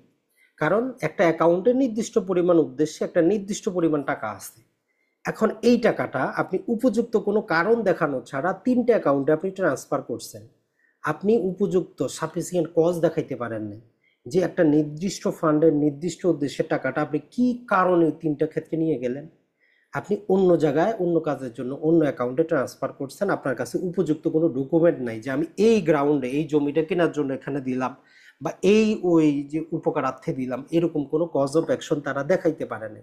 এখন আইন বলতেছে যখনই আপনি ব্যবহার করা শুরু করছেন তখনই আপনি অপরাধ করছেন। যেমন ঘড়িটা আপনি ওই 2 দিন আপনার অনুষ্ঠান শেষ করে তারপরের দিন আমাকে যদি ফেরতও দেন, তারপরেও আপনি অপরাধ করছেন, আপনার বিচার হইতে পারবে। কারণ আপনি কেন 2 দিন ব্যবহার করলেন, এই যে টাকাগুলো আপনি অন্য অ্যাকাউন্টে নিয়ে গেলেন, আপনার ইন্টেনশন ভালো না, এতটুকুতে আপনি অপরাধী। পরে আপনি টাকা ফেরত দেন, কোনো সমস্যা নেই, আপনি টাকা যতই ফেরত দেন, সুদ সহ ফেরত দেন, আইনের দেখার বিষয় না। কিন্তু যখন আপনি ওই কমপ্লিট জাস্টিস করবেন, তো এখন আমাদের বিচারিক আদালত, ম্যাজিস্ট্রেট আদালতের ওই ক্ষমতাটা নাই, ইনহেরেন্ট ক্ষমতা কিন্তু শুধু হাইকোর্টের থাকে। তো যখন উচ্চ আদালতে গেছে, তারা তখন ওভারঅল জিনিসটা দেখে বলতেছে যে না, এটা হয়তো তারা ভালো উদ্দেশ্যে করছে। কিন্তু যখন বিচারিক আদালতের কাছে এই এখতিয়ার নাই যে তারা আইনের বাইরে গিয়ে চোখ দিবে, ওই জন্য বিচারিক আদালতে যিনি বিচার করছেন উনি আইনগতভাবেই বিচারটা করছেন। এটা আমাদের দেওয়ানি মামলার মতো না যে উনি ইনহেরেন্ট ক্ষমতা প্রয়োগ করবেন 151। আপনি যখন আইনজীবী হচ্ছেন আপনার এটা কিন্তু বুঝতে হবে যে কেন, তাহলে আমাদের ফৌজদারি মামলায় বিচারকরা কি করতে পারে না, ইনহেরেন্ট ক্ষমতা প্রয়োগ করতে পারে না। 561 শুধু হাইকোর্ট পারে, কিন্তু দেওয়ানি মামলায় 151 যে কোনো বিচারক পারে, 5 জনের সবাই পারে। তো এই যে আপনি একটা সম্পত্তি নিয়ে শুধু ব্যবহার করছেন, 2 দিন পরে ফেরত দিচ্ছেন, তারপরে আপনি অপরাধ করছেন, আপনি কি অপরাধী, এই 403-এর অধীনে আপনি অপরাধী, আপনার শাস্তি হইতে পারে, কিছু করার নেই। তো এতটুকু কথা বলার মেইন উদ্দেশ্যটা হচ্ছে যাতে, যেহেতু আমাদেরকে প্রবলেমেটিক প্রশ্ন দিবে, আপনারা হয়তো দিল যে আপনি একটা অনুষ্ঠানে গেলেন, একটা ঘড়ি পাইলেন, আপনি জানেন ঘড়িটা করিম সাহেবের, কিন্তু আপনি 2 দিন ব্যবহার করার পর তাকে ফেরত দিলেন, আপনি কি মনে করেন পেনাল কোডের অধীনে আপনি কোনো অপরাধ করছেন? এখন আপনি যদি টোটাল ঘটনাটা যদি না জানেন তাহলে আপনি বলবেন যে না, আমি তো তার জিনিস তারে ফেরত দিছি, আমি অপরাধটা করলাম কিভাবে। আইনের মধ্যে যে ব্যবহার বলা আছে, আপনি যখনই ব্যবহার করলেন, এই যে 2 দিন ব্যবহার করলেন, আপনি কি তার অনুমতি নিছেন? অনুমতি তো নেন নাই। অপরের সম্পত্তি আপনি ব্যবহার করলেন, কি করলেন? ক্রিমিনাল মিস অ্যাপ্রোপ্রিয়েশন করলেন। এই ধারণাটা আপনার থাকতে হবে। এটা যদি থাকে, যত প্রকার প্রবলেমেটিক জিনিস দেখ, অ্যান্সারটা লেখার ক্ষেত্রে আপনি কিছুই না, 3 লাইনে লেখেন শুধু এই যে পেনাল কোড 1860, ধারা হচ্ছে 403, এর উপাদানগুলা লিখে, 3টা উপাদান আছে আপনি লিখলেন। লেখার পরে যে এই উপাদানের কারণে যেহেতু সম্পত্তিটা সে ব্যবহার করছে, অতএব আইনগতভাবে সে অপরাধ করছে, অতএব সে দণ্ডিত হতে পারে। এইটুক লিখলে আপনার কিন্তু পাসে পাস। যত প্রকার প্রবলেমেটিক প্রশ্ন, এগুলো আপনার পড়তেই সময় যাবে, পড়তেই 10 মিনিট চলে যাবে, কিন্তু অ্যান্সার মাত্র 4 লাইন, 5 লাইন, 6 লাইনের, এর বেশি কিন্তু না। তো এই জন্য আপনি যখন কনসেপ্টটা ভালো করে বুঝবেন, আপনার ওই সারাদিন বই নিয়ে পড়ে থাকতে হবে না। আপনি জাস্ট যখনই শুনবেন যে ক্রিমিনাল মিস অ্যাপ্রোপ্রিয়েশন, উপাদানগুলো চিন্তা করবেন যে কি কি উপাদান উপাদানের মধ্যে আসছে, তার মানে অপরাধটা হয়েছে। তাহলে দেখেন টোটাল আমরা কয়টা, মোটামুটি 1টা 2টা 4টার মতো অপরাধ পাইলাম। একটা হচ্ছে কি, একবার স্মরণ করেন আবার ক্লাসটা চলতে চলতে, একটা হচ্ছে যেখানে শুধু এক্সক্লুসিভ রাইটের হরণ হচ্ছে, সেটা হচ্ছে ক্রিমিনাল ট্রেসপাস। যখন অপরাধী লাভবান হয় না, সম্পত্তি ড্যামেজ হয়, তখন সেটা হচ্ছে আমাদের মিসচিপ বা ক্ষতি বা বিনষ্ট। যখন অপরাধী লাভবান হবে, আমরা দেখব যে তার মেনস্ট্রিয়া কখন অ্যাক্টিভ হইল, কখন তার অপরাধ করার ইচ্ছা জাগলো। সম্পত্তি হস্তগত হওয়ার পরে না আগে? যদি পরে হয়, 2 প্রকারের অপরাধ হবে। একটা হচ্ছে ক্রিমিনাল ব্রিচ অফ ট্রাস্ট, যেটা হচ্ছে যে কেউ আপনাকে বিশ্বাস করে কিছু জিনিস দিবে রাখার জন্য, আপনার উপর কিছু জিনিস আসবে, আপনি সেটা কি করবেন? আপনি সেটা নষ্ট করলেন, ক্ষতি করলেন, পালিয়ে নিয়ে চলে গেলেন, তখন সিবিটি আসবে। আর যখন আপনি অর্ডিনারি কোর্সে সাধারণ চলতে ফিরতে কোনো সম্পত্তি পাইলেন, জীবিত ব্যক্তি হইলে 403, আর ব্যক্তি মারা যাচ্ছে, মৃত ব্যক্তি, তখন আমরা 404-এ আপনার শাস্তিটা দেওয়ার চেষ্টা করব। তো এই হচ্ছে আমাদের মোটামুটি জিনিস। এখন আসি, তাহলে যে অপরাধ করার ইচ্ছা জাগছে সম্পত্তি আসার আগেই, মানে মানুষের জিনিস দেখে, ওনার 10তলা বাড়ি আছে, বাসায় গয়নাপাতি আছে, নানা প্রকার সম্পত্তি আছে, আপনার মেনস্ট্রি অ্যাক্টিভ হয়েছে যে কিভাবে চুরি করা যায়, ডাকাতি করা যায়, কিভাবে তার কাছ থেকে এক্সটর্শন করে জিনিসটা আদায় করা যায়, এইরকম মেনস্ট্রি অ্যাক্টিভ হইল। তো এই যে মেনস্ট্রি অ্যাক্টিভ হইল, এইটাকে আমরা আবার 2টা ভাগে ভাগ করতে পারি। যে অ্যাক্টিভ যে হয়েছে, আপনি যে তার কাছ থেকে সম্পত্তিটা নেওয়ার চিন্তা ভাবনা করছেন, তার সম্মতি ছাড়াই যদি নিয়ে আসেন, তখন আমরা বলি যে আপনি চুরি করছেন। তাহলে সম্মতি ছাড়া যদি আপনি কি করেন, কারো সম্পত্তিটা নিয়ে আসতেছেন, তখন আপনি চুরি করছেন। আরেকটা হচ্ছে তার সম্মতি তো আছে, তবে সম্মতিটা হচ্ছে পলিউটেড সম্পত্তি, তার উপরে আপনি ফোর্স প্রয়োগ করছেন, বল প্রয়োগ করছেন, তার মাথায় পিস্তল রাখছেন, তাকে হুমকি দিছেন, তার ক্ষতি করবেন, তার বাচ্চাকে নিয়ে যাবেন, তখন সে আপনাকে জিনিসটা দিছে, টাকা পয়সা দিছে, চাঁদাবাজি করেন, আপনাকে সে একটা বিনিময় দিছে। তাহলে একটা হচ্ছে কি, যখন সম্মতি ছাড়া হবে, আমরা বলবো যে আপনি চুরি করছেন, 378 থেকে 382 পাবো। আর যখন আমরা দেখব যে সম্মতিটা অবৈধ সম্মতি, এখন অবৈধ সম্মতি কেমন হইতে পারে? তো তার আগে সম্মতি ছাড়া যেটা আমাদের চুরি আছে, চুরিটা সবচেয়ে বেশি গুরুত্বপূর্ণ। পেনাল কোডে লিখিত পরীক্ষার জন্য চুরি সবচেয়ে বেশি গুরুত্বপূর্ণ। তো চুরির ক্ষেত্রে মনে রাখবেন, চুরির 5টা উপাদান আছে। 1 নম্বর হচ্ছে, কোনো চুরি হবে সবসময় মুভেবল প্রপার্টির চুরি হয়, কোনো প্রপার ইমুভেবল প্রপার্টি চুরি করা যায় না। তাহলে মুভেবল প্রপার্টি হবে, ওইটা কারো দখলে থাকবে, আপনি কি করবেন, অসাধু একটা আপনার উদ্দেশ্য থাকবে, তার দখল থেকে তার অনুমতি ছাড়া ওই দখলটা আপনি কি করবেন, যে কোনো জায়গায় স্থানান্তর করবেন। তাহলে এই 5টা উপাদান আপনার চুরির ক্ষেত্রে থাকতে হবে। যদি কোনো প্রশ্নে দেখেন যে এই 5টা উপাদান অনুপস্থিত, যে কোনো একটা, তার মানে ওইটা চুরি না, অন্য কিছু হইতে পারে। তাহলে যখন একটা মুভেবল প্রপার্টি কারো দখলে থাকবে, আপনি তার সম্মতি বা অনুমতি ছাড়া যখন একটা অসাধু উদ্দেশ্যে দখলটা স্থানান্তর করবেন, আইনের ভাষায় আপনি চুরি করছেন বলে ধরে নেওয়া হবে। ওই চুরির ক্ষেত্রে আমাদের 5টা ব্যাখ্যা দেওয়া আছে, ওই 5টা ব্যাখ্যাও আপনাকে মুখস্থ করে নিতে হবে। যে একটা ইমুভেবল প্রপার্টি চুরির বস্তু হইতে পারে না, তবে মাটি থেকে পৃথক করলে চুরির বস্তু হইতে পারে, এটা মনে রাখবেন। তার মানে আমাদের এই যে গাছ গাছালি আছে, অথবা যেগুলা কি মাটির সাথে অ্যাটাচ করা আছে, এগুলা চুরির বিষয় না, চুরির বস্তু না। কিন্তু যখনই আমরা মাটি থেকে এটাকে পৃথক করব, তখনই চুরির বস্তু হইতে পারে। 2 নম্বর ব্যাখ্যা আমাদেরকে বলে যে মাটি থেকে বিচ্ছিন্ন করা মাত্রই চুরি সংগঠিত হয়ে গেছে। এরপরে বলে যে কোনো একটা বস্তুকে যদি আমরা কোনো একটা জিনিস দ্বারা বাধা দিয়ে রাখি, কেউ যদি ওই বাধাটা শুধু সরায়, যেমন ধরেন যে একজন ব্যক্তি কি করছে, তার ঘরে কি আছে, গরু আছে, সে দরজার মধ্যে একটা ছিটকিনি দিয়ে রাখছে। আপনি কিছুই করেন নাই, ছিটকিনিটা খুলে দিচ্ছেন যাতে গরুগুলা চলে আসে। আপনি কি করলেন? আপনি বাধাটা সরাইলেন। আইন বলতেছে আপনি চুরি করে বসে আছেন। এরপরে যেটা বলতেছে, আপনি যদি কোনো পশু পাখিকে গতি দেওয়ার চেষ্টা করেন, যেমন আমরা জানি কি ছাগল কাঁঠাল পাতা খায়। এখন ধরেন যে কোথাও কোনো ছাগল দাঁড়িয়ে আছে, আপনি জানেন সামনে গেলে যে ছাগলের মালিক সে আছে, আপনি চুরি করতে পারবেন না। একটু দূর থেকে ছাগল যাতে দেখে আপনি তাকে কিছু কাঁঠাল পাতা দেখাচ্ছেন। তো যখনই ছাগলটা আপনার দিকে আসা শুরু করলো, গতি পাইলো, আইন বলতেছে তখনই চুরি হয়ে গেল। এরপরে সর্বশেষ একটা বলতেছে যে আমরা সব জায়গায় যে বললাম অনুমতি ছাড়া সম্মতি ছাড়া, বলতেছে সম্মতি বা অনুমতি দুই প্রকারের হইতে পারে। একটা হচ্ছে প্রকাশ্য, যেখানে আপনাকে বলা থাকলো যে ঠিক আছে জিনিসটা আপনি নেন, ব্যবহার করেন, কোনো সমস্যা নেই। আর একটা হচ্ছে যে যেটাকে আমরা ধরে নেই, মানে অপ্রকাশ্য। কেমন? যেমন ধরেন যে আপনিও এবার লিখিত পরীক্ষা দিবেন, আপনার ফ্রেন্ডও লিখিত পরীক্ষা দিবে, দুইজনই আপনার বাসায়, মাঝে মধ্যে আপনিও যান, সেও আপনার বাসায় আসে।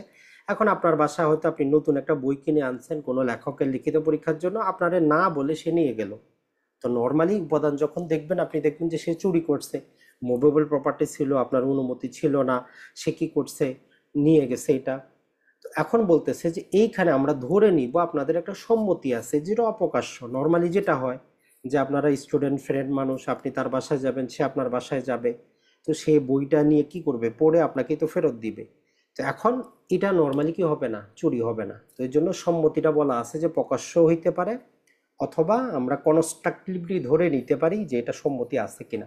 কিন্তু ধরেন যে সে বইয়ের পরিবর্তে, ধরেন যে আপনার এখানে একটা ঘড়ি ছিল, সে যদি ঘড়িটা নিয়ে যায়, মূল্যবান একটা জিনিস ছিল সেটা যদি নিয়ে যায়, তখন কিন্তু সে চুরি করছে বলে আমরা ধরে নিব। তাহলে এই যে আমাদের পাঁচটা উপাদান, এই যে পাঁচটা ব্যাখ্যা, এটা আপনার একদম মুখস্থ থাকতে হবে।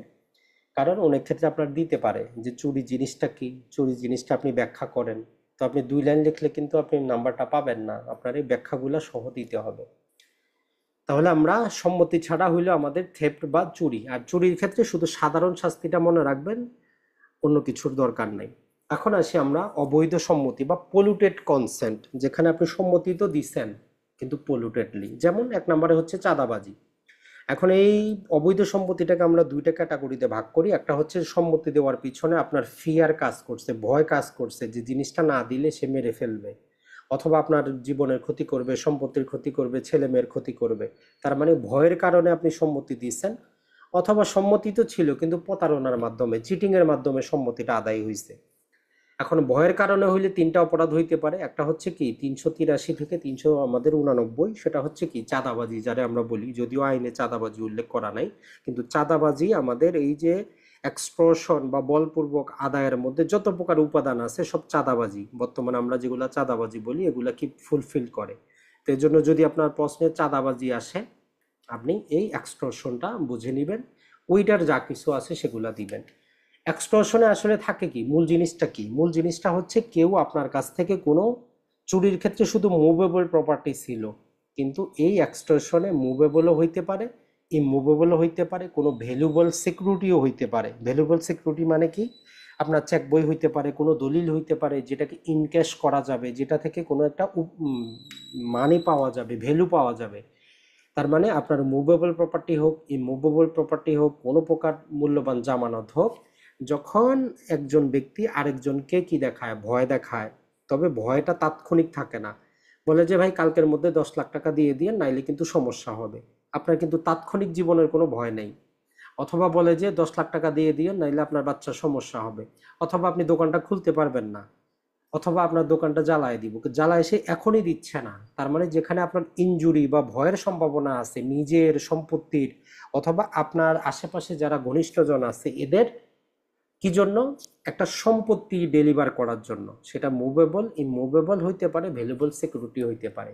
তাহলে চাঁদাবাজি বা বলপূর্বক আদায়ের মূল কন্টেন্ট হচ্ছে একটা প্রপার্টি ডেলিভার হবে, টাকা পয়সা হোক, অথবা স্থাবর অস্থাবর হোক, অথবা ভ্যালুবল জিনিস হোক।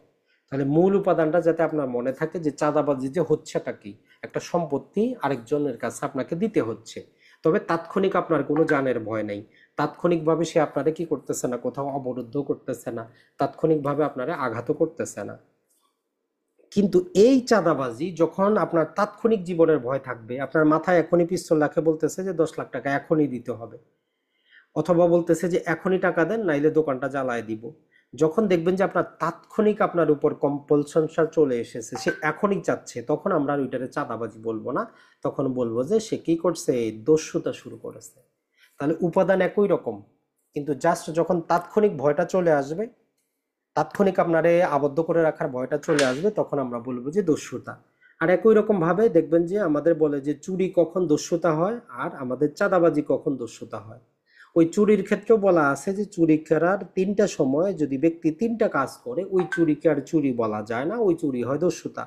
চুরি করতে যাওয়ার সময়, চুরি করার সময়, চুরি করে আসার সময়, অথবা চোরাই মালগুলা রাখার সময় যদি কি করেন, আপনি কাউকে জীবন নাশের ভয় দেখান, তারে শারীরিকভাবে আঘাত করার আশঙ্কা থাকে, অথবা তারে অবরুদ্ধ ও ইলিগালি যদি আপনি তাকে কনফাইন করেন, এই 3টা উপাদান যদি থাকে, তখন ওই চুরি আর চুরি না, ওই চুরিরা আমরা বলি যে আপনি কি করলেন, দস্যুতা শুরু করলেন। আর চাঁদাবাজির ক্ষেত্রেও আমরা যখন তাৎক্ষণিক আপনার ভয়টা আসবে, তখন আপনি কি হয়ে গেল, দস্যুতা করলেন। আর এই দস্যুতাটা যখন 5 অথবা 5-এর অধিক ব্যক্তি মিলে করবে, আমরা তখন বলি যে আপনি ডাকাতি করলেন। তাহলে চুরি, দস্যুতা আর হচ্ছে আমাদের ডাকাতি, চাঁদাবাজি একই কিন্তু জিনিস।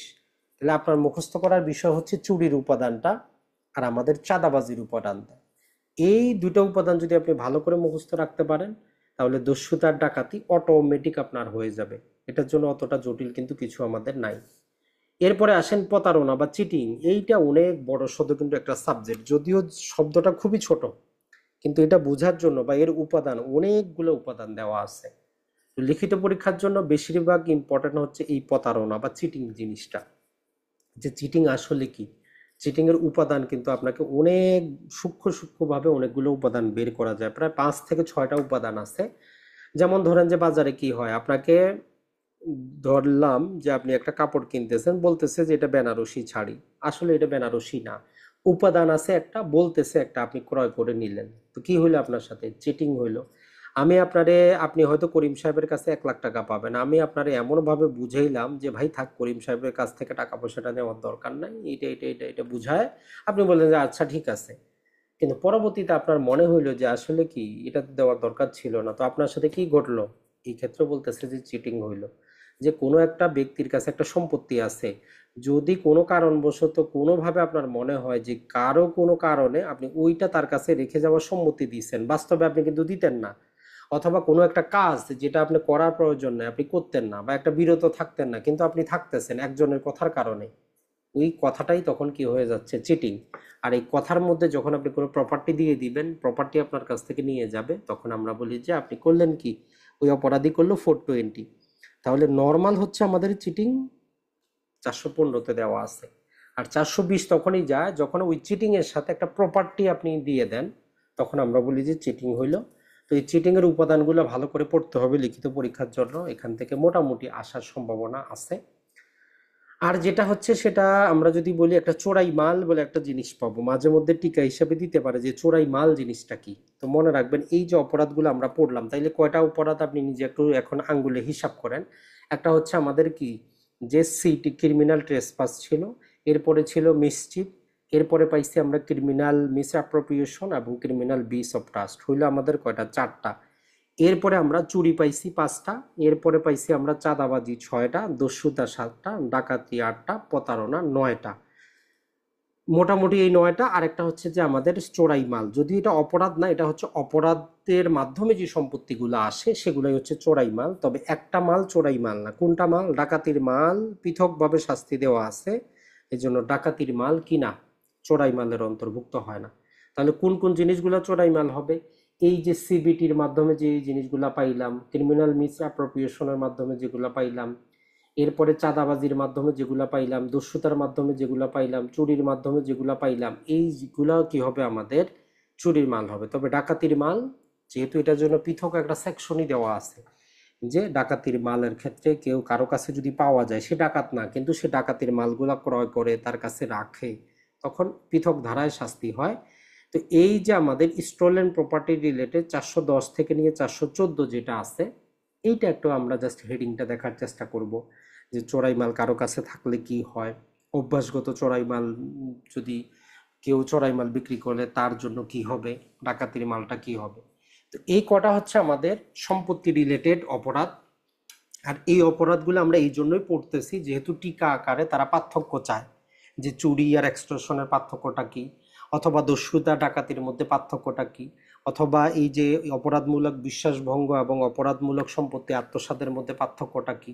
তো এই পার্থক্য আপনি কখন করতে পারবেন? যখন আপনি উপাদানটা জানবেন। তো উপাদানটা জানতে গেলে সেকশন নাম্বারটা মনে রাখবেন, জেনারেল শাস্তিটা মনে রাখবেন, তাইলে 5টা করে পার্থক্য আমরা খুব সহজে কিন্তু দিতে পারবো। আশা করি আপনাদের কিছুটা হইলেও বুঝে আসার কথা যে কিভাবে জিনিসটা পড়বেন। আমরা পূর্বে পড়েছি এমসিকিউর জন্য পৃথকভাবে, এখন আমাদের কনসেপ্টটা কিন্তু এইভাবে উপাদানগুলা একটা একটা করে পড়তে হবে, আর সেকশন নাম্বারটা মনে রাখতে হবে যে কত নাম্বার সেকশনে কোন জিনিসটা আছে। তা আজকের সর্বশেষ যেটা, সেটা হচ্ছে মানব দেহের বিরুদ্ধে অপরাধের ক্ষেত্রে আমরা কোন জিনিসটা পড়বো, বা কিভাবে অপরাধগুলো যদি এখনো আপনাদের মনে না থাকে আপনি কিভাবে অপরাধগুলো একটু মনে রাখতে পারবেন যে এই অপরাধগুলো মানব দেহের বিরুদ্ধে হয়। অ্যাজ এ অ্যাডভোকেট হিসাবে আপনার কাছে এই অপরাধগুলাই আসবে। তো মূলত আমরা 4 ভাগে বা 4 ক্যাটাগরিতে ভাগ করতে পারি। একটা হচ্ছে এমন অপরাধ যেগুলো জীবনকে প্রভাবিত করে, অর্থাৎ একটা মানুষের জীবন চলে যায়, হিউম্যান লাইফ থাকে না, যাকে আমরা বলি যে ব্যক্তি মারা যায়। তাহলে এক প্রকারের অপরাধ হচ্ছে আমাদের যেখানে ব্যক্তি মারা যায়। 2 নম্বর হচ্ছে এমন অপরাধ যেটা শরীরকে প্রভাবিত করে, বডিকে প্রভাবিত করে, এমন একটা অপরাধ হইতে পারে। আরেকটা হচ্ছে আমাদের স্বাধীনতাকে প্রভাবিত করে, চলাচলের স্বাধীনতা। আপনি স্বাধীন মানুষ, আপনার যেখানে মন চায় আপনি যাবেন, যেখানে মন চায় আপনি যাবেন না, যেখানে মন চায় যতক্ষণ থাকবেন, যেখানে মন চায় চলে আসবেন। এখন কেউ যদি আপনাকে যাইতে না দেয়, কেউ যদি আবদ্ধ করে রাখে, কেউ যদি জোরপূর্বক নিয়ে যায়, সবকিছুই অপরাধ। তার মানে আপনার চলাচলের স্বাধীনতাটা অন্য কেউ খর্ব করতেছে। আরেকটা হইতে পারে যে আমাদের যৌনতাকে প্রভাবিত করে। তাহলে প্রথমে আপনি এই 4টা ক্যাটাগরিতে ভাগ করেন, এগুলার মধ্যেই বাকি সবকিছু চলে আসবে। এখন সর্বপ্রথম দেখি যে জীবনকে প্রভাবিত করে যে অপরাধটা আছে, এটা আমরা আবার 2টা সাব ক্যাটাগরিতে ভাগ করতে পারি। একটা হচ্ছে যে আসলে যাদেরকে আমরা কি বলি, যেমন ধরেন যে আমাদের এক এক আইনে এক এক প্রকার ভাবে সংজ্ঞা ডেফিনেশন দেওয়া আছে। 18 বছর পর্যন্ত শিশু হয়, পেনাল করে 12 বছরের নিচে শিশু বলে, এবং নারী এবং শিশু নির্যাতনে যে দমন আইনে সেখানে নবজাতকের পৃথক ডেফিনেশন দেওয়া আছে। তো আমরা এখানে একটা জাস্ট ম্যাচিউর লাইফ হিসাবে চিন্তা করি যে একজন বাস্তব জীবন যখন নাশ হচ্ছে, যেটাকে আমরা একটা ব্যক্তি বলতে পারি। যেমন ধরেন যে 1 দিনের বাচ্চা আর 1 বছরের বাচ্চা কিন্তু এক জিনিস না। আপনার আশেপাশেও ধরুন একটা বাচ্চা ডেলিভারি হওয়ার পর সাথে সাথে মারা গেলে দেখবেন যে মানুষ অতটা সিরিয়াসলি নেয় না, কিন্তু একটা 5 বছর 10 বছরের বাচ্চা যদি যে কোনো ভাবে মারা যাক, মানুষের কিন্তু আঘাতটা বেশি লাগে। তো আমরা তাহলে 2টা সাব ক্যাটাগরিতে ভাগ করলাম। একটা হচ্ছে আমাদের বাস্তব যেই জীবন সেটা নাশ হচ্ছে, আর একটা হচ্ছে শিশু বা একদম ছোট বাচ্চা যার বয়স 1 বছরের কম, অথবা যেগুলো আমরা কি করতেছি মিসক্যারেজ, অথবা যে গর্ভপাত করানো হচ্ছে, এইরকম অপরাধ। তাহলে জীবন নাশের 2টা ক্ষেত্রে আমরা পাচ্ছি। আমাদের এমসিকিউর জন্য যেটা গুরুত্ব, লিখিতের জন্য যেই জিনিসটা গুরুত্বপূর্ণ সেটা হচ্ছে বাস্তব জীবনটা, যেটাকে আমরা বলতেছি নাশ হচ্ছে সেটা। অর্থাৎ 299 থেকে নিয়ে আমাদের 311 পর্যন্ত যেই অপরাধগুলোর কথা বলা আছে সেটা আমাদের জন্য গুরুত্বপূর্ণ। তার মধ্যে গুরুত্বপূর্ণ হচ্ছে কি, হত্যা বা মার্ডার, আর নরহত্যা বা কালপেবল হোমোসাইড। আর এই যে শিশু, অজন্ম শিশু অথবা গর্ভপাত, এইগুলো আমাদের লিখিত পরীক্ষার জন্য দরকার নাই। তবে এইরকম একটা অপরাধ আছে যেখানে আমরা শিশু অর্থাৎ 1 বছর পর্যন্ত বাচ্চাকে আমরা বোঝাচ্ছি, আর একটা হচ্ছে কি মিসক্যারেজ বা গর্ভপাত। তো এই অংশটা আমরা লিখিত পরীক্ষার জন্য পড়বো না, একদম টোটালি বাদ দিয়ে দিব। আমরা শুধু এখানে এই যে হত্যা এবং নরহত্যা এই রিলেটেড যে কনসেপ্টগুলো আছে, ব্যাখ্যা, উদাহরণ, উপাদান, কেস ল, 4টাই আমরা এখান থেকে দেখার চেষ্টা করব। এখন আসি যে আমাদের শরীরকে প্রভাবিত করে এই রকম অপরাধ 2টা সাব ক্যাটাগরিতে। একটা হচ্ছে যেখানে শরীরে বাস্তব একদম ফিজিক্যালি আপনার উপর একটা আঘাত আসলো, আর একটা হচ্ছে যে আঘাত তো আপনার আসে নাই, কিন্তু আঘাতের আপনি ভয় পাইছেন, আশঙ্কা করছেন, জাস্ট একটু আপনি পাবেন পাবেন এইরকম মনে হয়েছে। তাহলে 2টা সাব ক্যাটাগরিতে ভাগ হইল। এখন এই বাস্তবে আঘাত কি, আমরা জানি যে আঘাত এবং গুরুতর আঘাত, যেটা আমরা বললাম যে এই 2টা আমরা পড়বো। আরেকটা হচ্ছে আঘাতের ভয়, যেমন কেউ আপনাকে কি করলো, বল প্রয়োগ করলো, ফোর্স প্রয়োগ করলো, অথবা আপনাকে অ্যাসল্ট বা আক্রমণ করলো। তো আমরা অলরেডি জানি অ্যাসল্ট জিনিসটা কি। আপনি যখন কোনো অঙ্গভঙ্গি করেন আর যার কারণে অপর ব্যক্তি চিন্তা করে যে এখনই হয়তো তার বিরুদ্ধে কেউ কোনো কি করবে, কোনো একটা বল প্রয়োগ করবে, ক্রিমিনাল ফোর্স প্রয়োগ করবে, তো এটাকে আমরা কি বলি, আক্রমণ বা অ্যাসল্ট। তাহলে বাস্তবে আঘাত, আর একটা হচ্ছে আঘাতের আপনি আশঙ্কা করতেছেন যে এখনই আপনার বিরুদ্ধে হয়তো আপনার শরীরের বিরুদ্ধে একটা অপরাধ সংঘটিত হবে। তো দুইটা ক্যাটাগরিতে আমাদের বিভক্ত হইল। এরপরে আপনার চলাচলের যে স্বাধীনতা, সেটা হচ্ছে যে আপনাকে একজন ব্যক্তি কোথাও যাইতে দিচ্ছে না, বাধা দিচ্ছে। আর একটা হচ্ছে আপনাকে জোর করে নিয়ে যাচ্ছে। বাধা দেওয়ার ক্ষেত্রে আমরা ওই যে দুইটা পাইলাম, একটা হচ্ছে যে রংফুল রিস্টেইন, আর একটা হচ্ছে রংফুল কনফাইনমেন্ট। আর নিয়ে যাওয়ার ক্ষেত্রে আমরা দুইটা পাচ্ছি, একটা হচ্ছে কিডন্যাপিং আর একটা হচ্ছে অ্যাবডাকশন, মানুষ সহরণ এবং অপহরণ। আর যৌনতাকে যেটা আমাদের প্রভাবিত করে সেক্ষেত্রে দেখলাম যে একটা আছে আমাদের ধর্ষণ, যেটা মহিলার বিরুদ্ধে হইতে পারে। আর একটা হচ্ছে আমাদের 377-এ আনন্যাচারাল, অর্থাৎ অপ্রাকৃতিক যে অপরাধগুলো সেক্ষেত্রে পুরুষ, মহিলা অথবা পশু পাখির বিরুদ্ধে হইতে পারে। তাহলে দেখেন আমরা এই 4টা ক্যাটাগরিরই প্রতিটারই দুইটা দুইটা করে সাব ক্যাটাগরি করছি। এভাবে আপনি যদি একবার নিজে লেখেন দেখবেন যে অটোমেটিক নামগুলো আপনার কিন্তু মুখস্থ হয়ে যাবে। এখন আমাদের জন্য গুরুত্বপূর্ণ যে জিনিসটা, এই যেই আমরা সর্বশেষ যে কথাটা বলবো যে প্যানাল কোড লিখিত পরীক্ষার জন্য আমরা কিভাবে পড়বো, অলরেডি কি পড়বো আমরা কিন্তু আজকের ক্লাসে শেষ করে দিছি যে কি জিনিসটা পড়বো। এটার জন্য হচ্ছে আপনার ডেফিনেশনটা গুরুত্বপূর্ণ, যেটা আমরা বললাম যে কমন অবজেক্ট জিনিসটা কি, অবৈধ সমাবেশ জিনিসটা কি, কমন ইন্টেনশন জিনিসটা কি, হত্যা, নরহত্যা জিনিসটা কি, এর উপাদানটা। আরেকটা হচ্ছে এর সাধারণ শাস্তিটা। শাস্তি কিন্তু বিভিন্ন প্রকার হয়। তো আপনার জেনারেল যে শাস্তিটা, যেমন চুরির সাধারণ শাস্তি, জালিয়াতির সাধারণ শাস্তি, অবৈধ ভয় প্রদর্শনের সাধারণ শাস্তি। এই জন্যই মনে রাখবো, যেহেতু আমাদেরকে 5টা বা 6টা পার্থক্য লিখতে বললে যাতে আমরা বলতে পারি যে চুরির শাস্তি এটা, দস্যুতার শাস্তি এইটা, বলপূর্বকের এইটা, তাহলে আমাদের একটা ক্যাটাগরি বাড়বে। আর ধারার নাম্বারটা আমরা মনে রাখবো, তাইলে আমাদের দুইটা পার্থক্য হয়ে যাবে যে চুরি আছে 378-এ, আমাদের এক্সটর্শনটা আছে 300, যে আমাদের মোটামুটি 83-তে সম্ভবত, যদি ভুল না হয়। তো এই জন্য আপনি লিখলে দেখবেন যে আপনার ভুলটা কম হবে। আর এই পার্থক্য করাগুলো এখন থেকে আপনাকে শিখতে হবে। এখনই আপনি যখন লিখবেন পাশাপাশি দুইটা পার্থক্য লিখবেন, যে এটা হচ্ছে আমার কমন ইন্টেনশন, কমন অবজেক্ট, এটা হচ্ছে আমার চুরি, এটা হচ্ছে দস্যুতা, এটা হচ্ছে হত্যা, এটা হচ্ছে নরহত্যা। এইভাবে আপনি পার্থক্য করা শুরু করেন। আর হচ্ছে আপনাদেরকে প্রতিটার ক্ষেত্রে দেখবেন যে উদাহরণ দেওয়া আছে, প্রতিটার ক্ষেত্রে উদাহরণ দেওয়া আছে। চুরির ক্ষেত্রেও দেখবেন যে অসংখ্য উদাহরণ দেওয়া আছে। এই যে প্রবলেমেটিক যে প্রশ্নগুলো করে, বা এইবারও এমসিকিউতে প্রায় 6টা উদাহরণ থেকে এমসিকিউ করা হয়েছে, কোট আনকোট উদাহরণগুলো দিয়ে আপনাকে কি করা হয়েছে, এমসিকিউ করা হয়েছে। ওই লিখিতের ক্ষেত্রেও দেখবেন যে আপনাকে একদম বই থেকে কোট আনকোট আপনার উদাহরণ দিয়ে বললো যে এখন আপনি কি মনে করেন।